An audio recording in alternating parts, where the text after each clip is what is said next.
بسم اللہ الرحمن الرحیم الحمدللہ رب العالمین والصلاة والسلام علی محمد الامین۔ جس موضوع پہ مجھے اظہار خیال کا موقع دیا گیا ہے وہ بدعت کا موضوع ہے۔ بدعت کیا ہے؟ دین اسلام میں بالعموم جو اس کی مذمت ہم سنتے ہیں اس کی حقیقت کیا ہے، اور ایک بندہ مومن کو، ایک مسلمان کو یہ شعور حاصل ہو، یہ آگہی اس کے سامنے آئے کہ وہ کیسے اپنے آپ کو بدعت سے دور رکھ سکتا ہے، اور بدعت کی حرمت کی جو بنائے استدلال ہے وہ بھی اس پہ واضح ہو۔ دیکھیے، اللہ تعالیٰ نے یہ دنیا امتحان کے اصول پہ بنائی ہے۔ اس امتحان میں انسان کو امتحان درپیش ہے، تو انسان کو جن پہلوؤں سے امتحان درپیش ہے وہ در حقیقت تین ہی پہلو ہیں۔ انسان سوچتا ہے، سمجھتا ہے، چیزوں کے لیے استدلال مرتب کرتا ہے، معلوم سے نامعلوم کا سفر کرتا ہے۔ یہ سب کچھ اس کی عقل کی صلاحیت کی بنیاد پر ہے۔ انسانی عقل ہے جو حسن و قبح کا فیصلہ کرتی ہے، صحیح اور غلط کی سمت طے کرتی ہے، درست اور غلط کے بارے میں رائے دیتی ہے، حکم لگاتی ہے۔ یہ انسانی عقل ہی ہے کہ جس کی بنیاد پہ انسان زندگی کی منازل طے کرتا ہے، چیزوں کے بارے میں رائے قائم کرتا ہے۔ انسان کا اگر آپ دوسرا پہلو دیکھیں تو وہ اس کی بقا کا ضامن ہے، وہ ہے خور و نوش، کھانا پینا۔ ہم کھاتے ہیں، پیتے ہیں، اسی سے ہم زندہ ہیں۔ ہماری زندگی کا دوسرا سب سے اہم جو آسپیکٹ ہے، جو پہلو ہے، وہ کھانا پینا ہے۔ ہم سوچیں سمجھیں لیکن کھائیں پیے نہیں تو ہماری جو سوچنے سمجھنے کی صلاحیت ہے وہ باقی نہیں رہ سکتی۔ تو یہ دوسری اہم چیز ہے۔ تیسری اہم چیز، انسان جس طرح ایک داخلی وجود رکھتا ہے، اس کے اندر عقل ہے، ایک نفسیات ہے، اس کے اظہار کے وہ پیرائے تلاش کرتا ہے، اسی طرح اس کا ایک خارج بھی ہے، اس کا ایک وجود ہے، اس کا ایک جسم ہے جو اس کی شخصیت کو، اس کے افکار کو لوگوں کے ساتھ متعلق کرتا ہے۔ تو تین پہلو ہیں انسان کے سوچنے کی صلاحیت، انسان غور و فکر کرتا ہے، اس کا عقلی وجود، انسان کھاتا پیتا ہے، اس کے خور و نوش کے معاملات، اور پھر انسان ایک ظاہری وجود رکھتا ہے، گویا اس کا ظاہری وجود، اس کا جسم۔ دین جب ہمیں کہتا ہے کہ تمہیں امتحان درپیش ہے تو وہ ان تینوں انسان کے پہلوؤں کو امتحان میں ڈالتا ہے۔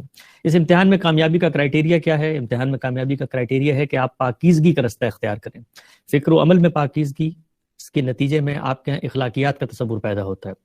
خور و نوش کی پاکیزگی کے نتیجے میں آپ کے ہاں طیبات اور خبائث کا تصور پیدا ہوتا ہے۔ اس طرح جسم کے بارے میں، اپنے ارد گرد کے بارے میں جب آپ پاکیزگی، تزکیے کا تصور لاتے ہیں تو اس سے بھی طہارت کا اظہار ہوتا ہے، یعنی وہ چیزیں جو انسان کے ظاہری وجود کو آلودہ کر سکتی ہیں، آپ نے ان کو ہٹانا ہے۔ تو دین اور شریعت کی جتنی بھی ہدایات ہیں، عبادات کے علاوہ، عبادات اللہ مقرر کرتے ہیں۔ جب آپ تزکیے کے اصول کی راہوں میں سرگردہ ہو جائیں تو وہ کیا مراسم عبودیت ہیں کہ جن پہ چل کے آپ اللہ سے اپنے تعلق کا اظہار کرتے ہیں، اس کی کوئی بنا عقل میں موجود نہیں تھی کہ میں یہ بتاؤں کہ میں اللہ سے کیسے تعلق کا اظہار کروں۔ تو اللہ نے نمازیں مقرر کر دی، اللہ نے یہ حج مقرر کر دیا، اس کے مراسم عبودیت طے کر دیے۔ تو شریعت میں جو ہدایات ہمیں دی جاتی ہیں وہ ان تین پہلوؤں سے ہوتی ہیں: انسان کے عقلی وجود کی پاکیزگی، انسان کے خور و نوش کی پاکیزگی، اور انسان کے ظاہری وجود کی تطہیر بدن کے احکام ہیں، تطہیر خور و نوش کے احکام ہیں، اور اخلاقی احکام ہیں۔ اس سے انسان کی عقل کا تزکیہ اور اس کی پاکیزگی ہوتی ہے۔ یہ تزکیہ ہے جو ہر جگہ پہ مطلوب ہے، یہ تزکیہ ہے کہ جس کی بنیاد پر ہماری کامیابی کا انحصار ہے۔ اسی تزکیے کو جب ہم ڈیکوڈ کرتے ہیں علمی اور عقلی مسائل میں تو اس سے اخلاقیات وجود میں آتی ہے۔ اخلاقیات کیا چیز ہیں؟ اخلاقیات کے بہت زیادہ فلسفیانہ تصور لوگ بیان کرتے ہیں، یہ بہت سادہ اور بڑی مبرہن چیز ہے۔ اخلاقیات کا مطلب ہے کہ جس کا جو حق ہے وہ حق اس کو ادا کیا جائے، یعنی جو جس چیز کا مستحق ہے، جس کا کسی چیز پر کوئی استحقاق اور استقرار پیدا ہوتا ہے، اگر وہ مجھ سے متعلق ہے تو میں اس کا وہ حق ادا کروں۔ میں اولاد ہوں، والدین کا مجھ سے ایک حق پیدا ہوتا ہے تو میں ان کے حقوق ادا کروں۔ میں شہری ہوں، ریاست کا مجھ سے ایک حق پیدا ہوتا ہے، میں اس کے حق ادا کروں۔ میں ملازم ہوں، مجھ سے میرے جو حاکم ہے اس کے کچھ حق پیدا ہوتا ہے، میں اس کے حق ادا کروں۔ میں کسی جگہ پر کاروبار کر رہا ہوں تو عوام کے مجھ سے کچھ حقوق متعلق ہوتا ہے، میں حق ادا کروں۔ جس کا جو حق ہے وہ ادا کیا جائے، اور کسی کی جان، مال، آبرو کے خلاف زیادتی نہ کی جائے، کسی کی حق تلفی نہ کی جائے۔ یہ اخلاقیات کی عالمگیر تصویر ہے جس سے کوئی شخص انکار نہیں کر سکتا۔ اس کو جاننے کا ایک بڑا سادہ سا طریقہ ہے کہ جب کوئی آپ سے یہ کہے کہ یہ فلاں چیز اخلاقیات نہیں ہے، قرآن مجید نے خود اس کو بیان کیا، تو اس کو بہت خوبصورتی کے ساتھ ایک کرائیٹیریا بھی بیان کر دیا کہ اگر کوئی شخص اس میں اختلاف کرتا ہے تو اس کو کہو کہ یہی کام اپنے ساتھ کر کے دیکھیں۔ اگر وہ کہتا ہے کہ چوری جو ہے وہ کوئی بری چیز نہیں ہے، بد اخلاقی نہیں ہے، تو کہو آؤ لوگوں کو دعوت دو کہ تم میرا مال لوٹ لو۔ تو اخلاقیات عالمگیر ہیں، اخلاقیات وہ بدیہی سچائیاں ہیں کہ جن سے کائنات کا کوئی شخص منہ نہیں موڑ سکتا۔ انہی اخلاقیات میں دین یہ بتاتا ہے کہ سب سے بڑی اخلاقیات یہ ہے کہ سچائی کا دعویدار بنا جائے۔ جھوٹ کسی شخص کے ساتھ ہو، کسی اجتماع کے ساتھ ہو، اس سے بڑھ کے آپ کے خالق اور منعم حقیقی کے ساتھ ہو، اس سے بڑی بد اخلاقی کوئی نہیں ہے۔ کیوں بد اخلاقی ہے اس کو بیان کرنے کی ضرورت نہیں ہے.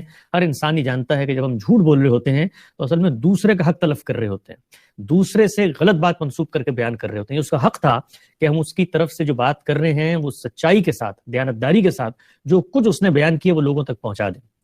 اخلاقیات کا یہی اصول ہے کہ جس کی بنیاد پہ دین میں شرک کی مذمت ہوتی ہے.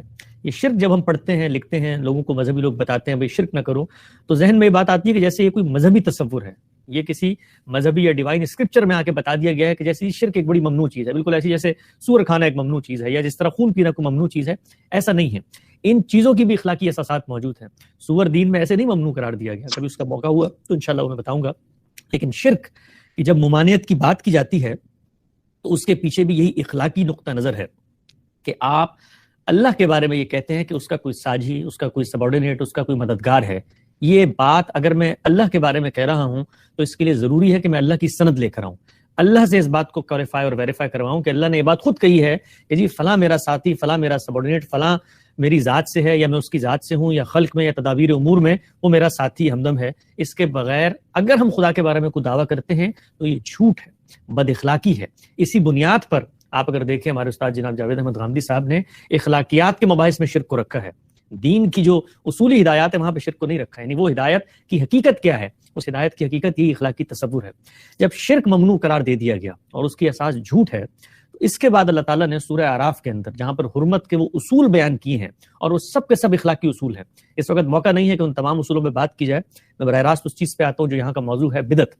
تو جس چیز کو وہاں پر موضوع بنایا ہے شرک کے بعد بدعت کو, یہ چیز بھی پیش نظر رہے کہ وہاں پر جب سب چیزیں اخلاقی بیان کر دی ہیں تو پھر 5 بیان کرنے کی کیا ضرورت ہے. اس لیے کہ ہر چیز اپنی نوعیت کے اعتبار سے یہ تقاضا رکھتی ہے کہ اس کو الگ بیان کیا جائے, اس سے اس کی اہمیت بھی بڑھتی ہے. کچھ عمومی چیزیں وہاں تلفی کی بیان کر دی. پہلے اسم ہے, اس کو عربی زبان میں عطف العام علی الخاص کی تعبیر سے بیان کیا جاتا ہے کہ پہلے ایک عمومی تعبیر بیان کی اور پھر اس کے بعد شرک کو بیان کیا. تو وہاں پر جو آخری چیز بیان کی ہے وہ بدعت ہے. یہ بدعت کیا ہے؟ بدعت کا مطلب ہوتا ہے کہ آپ کسی چیز کی دین میں ابتدا کر دیں. جب آپ دین میں کسی چیز کی ابتدا کرتے ہیں تو آپ 2 کام کر رہے ہوتے ہیں. پہلا کام آپ یہ کر رہے ہوتے ہیں کہ آپ اپنے آپ کو خالق کی جگہ پر آ کے بٹھا لیتے ہیں اور آپ یہ کہتے ہیں کہ دیکھیے یہ کام جس چیز کے بارے میں لوگوں کو توجہ دلا رہا ہوں یہ دین کا کام ہے. تو اب دین کی سند تو روئے زمین پر صرف ایک شخصیت کے ہاتھ میں, اور وہ محمد رسول اللہ. اور محمد صلی اللہ علیہ وسلم کے بارے میں خود قرآن نے بتا دیا کہ وہ کسی چیز کو اپنی مرضی سے دین نہیں قرار دے سکتے, خدا ہے جو کسی چیز کو دین قرار دیتا ہے. تو جب میں کسی چیز کو بغیر علم کے, بغیر دلیل کے, بغیر سند کے اللہ کے دین میں شامل کرتا ہوں تو اصل میں کیا کر رہا ہوتا ہوں, میں ایک بڑی بد اخلاقی کا ارتکاب کر رہا ہوتا ہوں. اور یہ بڑی بد اخلاقی ایسا نہیں ہے کہ میں اپنے پڑوسی کے بارے میں کر رہا ہوں یا کسی نامعلوم شخص کے بارے میں کر رہا ہوں, بلکہ عالم کے پروردگار, اس منعم حقیقی, اس خالق کے بارے میں کر رہا ہوں جس کے بارے میں یہ جانتا ہوں کہ وہ میرا پروردگار ہے. یہ بدعت جو ہے غیر مذہبی لوگوں سے نہیں ہوتی, مذہبی لوگوں سے ہوتی ہے, اس لیے کہ وہ دین کے اندر یہ کام کر رہے ہوتے ہیں. کوئی الحاد کا لمبردار اٹھ کے تو کبھی نہیں کہے گا نا جی کہ خدا کے دین میں یہ چیز مطلوب ہے, وہ تو دین کو مانتے ہی نہیں ہے.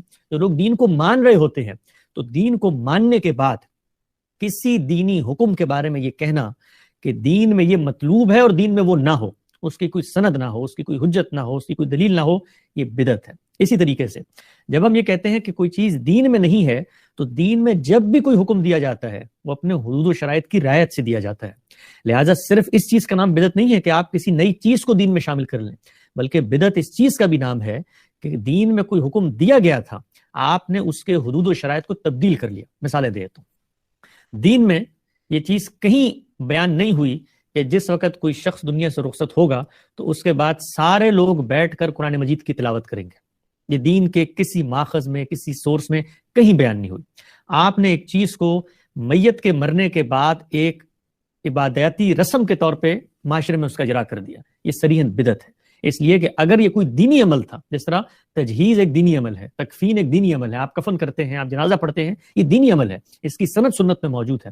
لیکن ایک دوسری چیز کو آپ نے ابتدا کر کے اپنی خواہش سے اس کو سامنے لا کر دین بنا دیا, اب یہ بدعت ہے. یہ بدعت کی وہ مثال ہے کہ جو ابتدا کی مثال ہے. اسی طریقے سے دین نے اجازت دی تھی, آپ نماز پڑھ سکتے ہیں. نماز کے بارے میں یہ طے کر دیا کہ 5 وقت لازم ہے, اور اس کے بعد ومن تطوع خیرا فإن اللہ شاکر علیم, آپ جب چاہیں نفل نماز ادا کریں. نماز اپنی ذات میں جائز چیز تھی, مستحسن چیز تھی, اس کے مراسم عبودیت طے کر دیے گئے, دین میں وہ عمل موجود ہے, لیکن آپ نے اس کی حدود و شرائط کی رعایت کو بدل دیا. مثلا نماز نفل کہیں بھی پڑھی جا سکتی تھی, کبھی بھی پڑھی جا سکتی تھی, آپ نے کہا نہیں, ہم 12 ربیع الاول کو نشتر پارک میں جمع ہو کے 2 رکعت عید میلاد النبی کی نماز پڑھیں گے. اور آپ نے کہا یہ تو نفل نماز ہے. نماز تو نفل ہوتی ہے, کہیں بھی پڑھ لی جائے, نماز نفل ہوتی ہے, لیکن اس میں یہ حدود و شرائط موجود ہیں کہ آپ اس کی تقید نہیں کریں گے, اس کو قید نہیں لگائیں گے کوئی. آپ نے اس کی نوعیت میں, اس کی حیت میں ایک تبدیلی کر لی اور اس کو ایک نئی شکل دے دی, گویا اس کو حدود و شرائط کو مسخ کر دیا. تو یہ بھی بدعت ہے. تو دین میں کسی نئے حکم کو پیدا کرنا یا دین میں موجود معلوم حکم کی حدود و شرائط کو تبدیل کر لینا, یہ ایک بڑی بد اخلاقی ہے. بد اخلاقی کیوں ہے؟ اس لیے کہ یہ کام اللہ نے کرنا تھا. ایک اور پہلو بھی یہاں پہ پیش نظر رہے کہ یہ کام جزیات میں تو ہوتا رہتا ہے. مثلا کسی دینی حکم کے بارے میں نے ایک رائے سوچی اور اس کو میں نے دین قرار دے دیا. میں نے آپ کو مثال دی, مثلا یہ جو میت کے بعد ہمارے یہاں رسوم ہوتے ہیں, اسی طریقے سے بعض خاص دنوں کو ہم منانا شروع کر دیتے ہیں, یہاں تک تو ٹھیک تھا. یہ جز کے اندر ایک خرابی ہے. یہ ایک دین کا جو مجموعی فریم ورک تھا, یعنی پوری شریعت کو مان رہے ہیں, ایک طرف آپ تطہیر بدن کے احکام مان رہے ہیں, تطہیر خرنوش کے احکام مان رہے ہیں, تمام اخلاقی احکام مان رہے ہیں, ایک جگہ پر آپ نے خرابی پیدا کر دی. یہ جز کی خرابی ہے. یہی خرابی کبھی کبھی بڑھ کے پورے کے پورے مذہبی فکر بلکہ خود مذہب کو دیکھنے کے زاویہ نظر پہ اثر انداز ہو جاتی ہے. تو اس صورت میں جو بدعت ہے وہ محض کوئی جز کی خرابی نہیں رہتی, بلکہ وہ ایک بڑی ضلالت یہاں پر گمراہی کے معنی میں ذات سے ہے, ایک بڑی ضلالت بن جاتی ہے, ایک بڑی گمراہی بن جاتی ہے. اور اس کے نتیجے میں جو دین کا پورا نقشہ ہے, دین کا پورا جو فریم ورک ہے, اس کے تار و پود بکھر جاتے ہیں, اس کا تیہ پانچا ہو جاتا ہے. اس کی بھی میں ایک مثال آپ کو دے دوں. دین کے سورسز ہیں اللہ کے نزدیک قرآن اور سنت. قرآن ہمارے سامنے موجود ہے, لکھا ہوا موجود ہے, کتاب میں موجود ہے, اس کی آیات ہیں. کسی دینی حکم کی ہم نے کوئی دلیل وہاں سے بیان کرنی ہے, آیت پڑھیں گے, لفظ کا معنی کریں گے, کلام کا سیاق دیکھیں گے, لوگوں کو بتا دیں گے 2 اور 2 4 کی طرح. سنت ہے, ہم یہ کہتے ہیں فلاں چیز سنت ہے, تو سنت آج سے تو شروع نہیں ہوگی, رسول اللہ صلی اللہ علیہ وسلم کے عہد سے شروع ہوگی, تو اس کا ریکارڈ بھی موجود ہے. مسلمانوں کے معاشرے میں جائیں گے, سب سے پہلے وہاں دیکھیں گے, اس کے بعد ہم پیچھے مڑ کے اس کی تاریخ کو ٹریس کریں گے, دیکھیں گے کہ اس کا ریکارڈ کیا ہے. اگر سنت تھی تو وہ بھی 2 اور 2 4 کی طرح سامنے آ جائے گی. لیکن آپ آگے بڑھ کے کہتے ہیں کہ جی دین کا ایک تیسرا سورس بھی ہے, تیسرا ماخذ بھی ہے, اور وہ ہے اجماع امت. امت کے علماء جب کسی چیز پر متفق ہو جائیں, ان کا کسی چیز پر اتفاق ہو جائے, تو یہ بھی حجت قاطع ہے, یہ بھی دین میں چیزوں کے ثبوت کا ذریعہ بنتی ہے. تو اب آپ یہاں پر دیکھیے ہم نے کیا کیا. ہم نے دین کا جو کرائیٹیریا اللہ کے پیغمبر سے جاری ہوا تھا اس کو تبدیل کر دیا, اس میں ایک نئی اختراع کی, اس میں ایک نئی چیز ایجاد کی. تو یہ جو ایجاد ہے یہ پھر پورے کے پورے دین کے نقشے کو بدل دیتی ہے, اور یہ پھر ایسی بدعت ہے کہ جس بدعت کے گمراہی ہونے میں کوئی شک و شبہ باقی نہیں رہتا. اس طرح کی بدعات جو ہیں وہ پورے کے پورے نئے مذہبی فکر کی بنیادیں رکھتی ہیں. تو خلاصہ کیا ہوا کلام کا؟ خلاصہ یہ ہوا کہ بدعت دین میں ہر وہ کام ہے جس کام کی ابتدا خدا کی سنت کے بغیر کی جائے. دوسری بات, ہر وہ کام جس کی ابتدا خدا نے تو کر دی تھی, اس کے حدود و شرائط کو ہم نے تبدیل کر دیا. اسی طریقے سے یہ جز کے اندر ہم تبدیلی اور خرابی پیدا کرتے ہیں, بس اوقات کل کے اندر پیدا ہو جاتی ہے. ہم نے ایک تصور بنایا کہ امت کے علماء کا اتفاق جو ہے وہ چیزوں کی حجت بن جاتا ہے. اب ہم نے یہ دین میں ایک اصولی بدعت کا ارتکاب کر دیا, ایک عالمگیر بدعت کا ارتکاب کر دیا. یہی وجہ ہے کہ اگر آپ پڑھیں تو ہمارے استاد جناب جاوید احمد غامدی صاحب نے اپنی کتاب مقامات میں جہاں پر اجماع امت کا نقطہ نظر پر زیر بحث لائے ہیں, وہاں پر یہ بتایا ہے کہ یہ کیسے بدعت بن جاتی ہے. اس لیے کہ اس کے بعد میں اور آپ گفتگو ہی نہیں کر سکتے, اس لیے کہ میرے پاس تو قرآن و سنت ہے اور آپ کے پاس آپ کے علماء کا اتفاق ہے. تو یہ دین کے اندر ایک بہت بڑی نئی ابتدا کرنا ہے. خود رسول اللہ صلی اللہ علیہ وسلم نے بہت ہی وضاحت کے ساتھ پوری زندگی یہ بتایا, اور قرآن مجید کا اگر آپ مطالعہ کریں تو وہ بھی ہر جگہ یہی کہتا ہے کہ یہ سب سے بڑی خرابی جو انسانوں میں پیدا ہوتی ہے وہ افراط و تفریط کی خرابی ہوتی ہے. میں پرسوں جمعہ پڑھنے ایک مسجد میں گیا تو وہاں پر ایک رسالہ مجھے نظر آیا. اس رسالے پہ لکھا ہوا تھا کہ منکرین عید میلاد النبی کو قرآن و سنت سے منہ توڑ جواب. تو میں نے 1 منٹ کے لیے غور کیا اور میرے سامنے بات واضح ہوئی کہ بھائی رسول اللہ صلی اللہ علیہ وسلم دنیا میں تشریف لائے, ہر شخص کے لیے باعث تہنیت باعث مسرت یہ موقع ہے. ہم سب خوشی کے موقع پر اللہ کا شکر ادا کریں گے. کوئی شخص فرط محبت سے 2 رکعت نماز پڑھنے کھڑا ہو جاتا ہے, کوئی شخص اس سے آگے بڑھ کے آپ کی فضائل اور آپ کی خصوصیات بیان کرنے کوئی مجلس سجا لیتا ہے. بڑی اچھی بڑی مستحسن بات ہے. لیکن انسان افراط و تفریط کا ایسا شکار ہے کہ وہ آگے بڑھ کے اس مسرت و تہنیت کے موقع کو, پہلے جو دین کے اندر ایک لفظ موجود ہے, دین کے تصورات میں ایک چیز موجود ہے عید کا. خود رسول اللہ صلی اللہ علیہ وسلم نے فرمایا کہ ہماری 2 عیدیں ہیں, وَلِكُلِّ قَوْمٍ عِيدٌ فَهَذَا عِيدُنَا, ہم سب کے لیے 2 عیدیں مسلمانوں کے لیے جاری کی گئی, ہر ایک کی عید ہوتی ہے اور ہماری یہ 2 عیدیں ہیں. تو اس نے آگے بڑھ کے اپنے اس تصور پہ پہلے عید کا لفظ چسپاں کیا, عید میلاد النبی. پھر اس کے بعد آگے بڑھ کے اس کے اندر ابتدا کی کس چیز کی نماز بھی اس میں پڑھی جاتی ہے, اور پھر اس کے بعد اس کے لیے دینی تصورات تراشے, اور پھر اس کے بعد اس نے دوسرے لوگوں کو یہ کہنا شروع کر دیا کہ تم جو ہو وہ منکر ہو اس دینی تصور کے. تو یہ ہے بدعت کی خرابی، یہ ہے بدعت کی اور احداث اور اختراع کی وہ نقصان جو پورے کے پورے دین کے ڈھانچے کو تبدیل کر دیتا ہے. اس کے بعد ہوتا کیا ہے؟ اس کے بعد ہم قرآن و سنت سے ادنا مماثلتیں تلاش کر کے غلط دلائل دے کر لوگوں کو یہ ثابت کرتے ہیں. مثلا اس میں 18 دلائل دیے ہوئے تھے اور سب سے اوپر جو دلیل موجود تھی معاف کیجیے گا، وہ دلیل کیا تھی؟ وہ دلیل یہ تھی کہ دیکھیے اللہ تعالیٰ کہتا ہے کہ یہ تو دنیا ہم نے مومنین کے لیے بنائی ہے اور مومنین کے لیے اس میں جائز ہے جو وہ کام کریں، مومنین کے لیے کہ ہر کام جائز ہے. اس طرح اس میں دلیل تھی کہ مسلمان جب کوئی کام کر رہے ہوتے ہیں تو اس میں اللہ کی برکت شامل ہو جاتی. تو بھائی یہ ساری چیزیں تو اس وقت ہوں گی، پہلے آپ اس کو دین ثابت کریں جو آپ ہم سے بنوانا چاہتے ہیں. تو یہ وہ کمزوری ہے انسانوں کی جس کے نتیجے میں آپ قرآن مجید کا مطالعہ کریں تو جو پچھلی اقوام تھی ان کو بطور مثال پیش کر کے بتایا ہے کہ یہ کام انہوں نے کر لیا تھا. یہ خود سے دین بناتے تھے، خود سے فتوے دیتے تھے، خود سے حلال و حرام کے فیصلے کرتے تھے. جو چیز دین نہیں تھی اس کو انہوں نے دین بنا لیا. یہی وجہ ہے کہ رسول اللہ صلی اللہ علیہ وسلم نے مسلمانوں کو یہ تعلیم دی کہ ہر بدعت جو ہے، ہر نئی چیز بدعت ہے جو دین میں پیدا کی جاتی ہے، ہر بدعت گمراہی ہے اور ہر گمراہی جہنم میں لے جانے کا باعث بنے گی. اس لیے دین کے معاملات میں یہ اخلاقی اصول ہے کہ جو اللہ کی بات ہے وہ اس کی سند کے ساتھ پیش کر دی جائے. اس کے علاوہ جب کوئی بات کوئی شخص کرے تو وہ دین میں ابتداء ہے، اختراع ہے، خواہشات کو دین بنانا ہے. دین اسلام کا اس سے کوئی تعلق نہیں ہے. اللہ تعالیٰ سے دعا کرنی چاہیے کہ ان تمام بدعات سے ہمیں دور رکھے اور ان تمام اخلاقی رذائل سے ہمیں بچانے کی توفیق دے.